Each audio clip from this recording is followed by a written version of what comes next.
The University of Guyana Workers Union and the University of Guyana Senior Staff Association are up in arms over what they see an imposition by the UG administration of a 3 and 4% salary for academic and non-academic staff. The University of Guyana unions have rejected this action. It is completely contrary to the principles of labor relations to impose an increase where trade unions exist and negotiations are possible.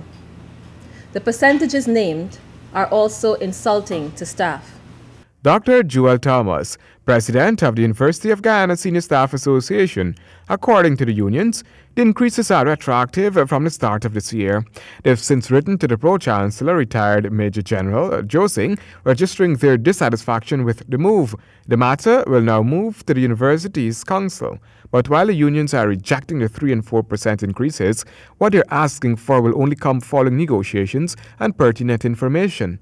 Usually, as part of the negotiation process, we get documents indicating what the financial position of the university is. That forms the background to deciding where we begin. So we usually ask for information to help us to understand the university's financial position. That's how it was done last year. We did present an opening proposal last year. Our opening proposal last year was, I think, 19%. Yes.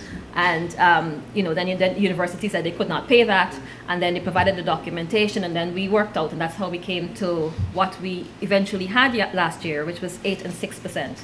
The unions claim that they have been asking for financial information of the university since they have been quite concerned about the university's financial position. At the end of last year, we had a deficit. At the end of 2017. That's what I meant by that was something that was known. We had a deficit. The issue that was unknown was exactly how large it was. What the unions do know is that the university has been receiving more finances within the last 3 years. They're claiming that they have been trying to bring the university's administration to the negotiating table since January of this year. However, in February, both sides sat down. How far they got is another story. The first negotiations meeting with them was held on February 28th. Since then, we have been unable to agree on an agenda.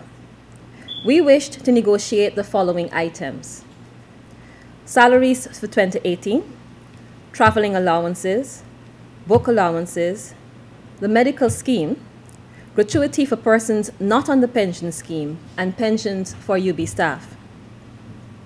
These are priorities for staff, and we believed that they were and we still believe that they are relatively straightforward to discuss. The unions are of the view that negotiations should not be messy. Handel Duncan, HGP Nightly News.